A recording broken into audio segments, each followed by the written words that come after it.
നമസ്കാരം. Raf talk ഫുട്ബോളിലേക്ക് എവർക്കും സ്വാഗതം. കോൺമബോളിൻ്റെ വേൾഡ് കപ്പ് ക്വാളിഫയറിൽ 13-ാം റൗണ്ടിൽ ബ്രസീലും ജയിച്ചു, അർജൻറ്റീനയും ജയിച്ചു. ഇനി അവർ നേർക്കുള്ള പോരാട്ടമാണ്, നേരംഗം.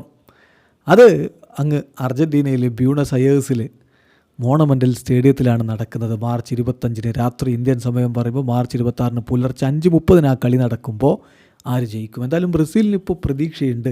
വിനിയിൽ അവർ പ്രതീക്ഷ വെക്കുന്നു, റാഫീഞ്ഞയിൽ അവർ പ്രതീക്ഷ വെക്കുന്നു. വിനി ജൂനിയർ ക്ലബിനു വേണ്ടി കിടിലൻ പ്രകടനം നടത്തുമ്പോഴും ദേശീയ ടീമിന് വേണ്ടി അത് വരുന്നില്ല എന്നുള്ള ആരോപണങ്ങൾ വ്യാപകമായിട്ടുണ്ടായിരുന്നു. പക്ഷേ കഴിഞ്ഞ കളിയിൽ അദ്ദേഹം നേടിയ വെടിച്ചില്ല് ഗോള് അത് ആരാധകർക്ക് പ്രതീക്ഷ നൽകുന്നു എന്ന് മാത്രമല്ല, വിനിക്കും വലിയ ആത്മവിശ്വാസം നൽകുന്നു. കഴിഞ്ഞ കളിയിൽ പ്ലെയർ ഓഫ് ദി മാച്ച് പുരസ്കാരം നേടിയിട്ട് അവൻ പറഞ്ഞു, ഞാൻ ഡിസർവ് ചെയ്ത ഗോളാണിത്, അത്രയധികം ഞാൻ ഈ ടീമിന് വേണ്ടി വർക്ക് ചെയ്യുന്നുണ്ട്. പിന്നെ ഇതൊരു ചേഞ്ച് ആവട്ടെ, ഒരു കീ ചേഞ്ച് ആവട്ടെ എന്ന് അവൻ പറയുന്നുണ്ട്, ഒരു ടേണിംഗ് പോയിൻ്റ് ആവട്ടെ എന്ന് വിനി പറയുന്നു. വിനിയുടെ ക്ലബിലെയും ദേശീയ ടീമിൻ്റെയും ഈ സീസണിലെ കണക്കുകൾ നമ്മളൊന്ന് നോക്കുകയാണ്. 45 ഗെയിമുകളാണ് അവൻ കളിച്ചത്, 45 മത്സരങ്ങൾ 2024-25 for Real Madrid and Brazil.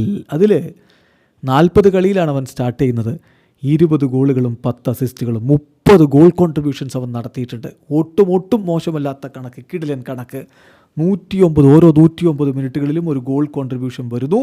23 big ചാൻസുകൾ create ചെയ്തിട്ടുണ്ട്. 85 കീ പാസുകൾ, 138 ഷോട്ടുകളിൽ 57 ഓൺ ടാർഗറ്റിലേക്ക്, 111 സക്സസ്ഫുൾ ഡ്രിബ്ലിങ്ങുകൾ, 5 പെനാൽറ്റികൾ അവൻ നേടിയെടുത്തിട്ടുണ്ട്. സോ കിടിലൻ പെർഫോമൻസാണ് വിനി ഈ സീസണിൽ നടത്തിക്കൊണ്ടിരിക്കുന്നത്. അത് ദേശീയ ടീമിൻ്റെ ജേഴ്സിയിലേക്ക് കൂടി പകരുന്ന കാഴ്ചയാണ് കഴിഞ്ഞ കളിയിൽ കണ്ടത്. അത് അർജൻറ്റീനയ്ക്കെതിരെയും ഉണ്ടാകുമെന്ന പ്രതീക്ഷയോടെ ആരാധകർ കാത്തിരിക്കുന്നു. വീഡിയോ അവസാനിക്കുന്ന ഫുട്ബോൾ ലോകത്തെ കൂടുതൽ വിശേഷങ്ങളുമായി റാഫ് ടോക്സിൽ എത്താം.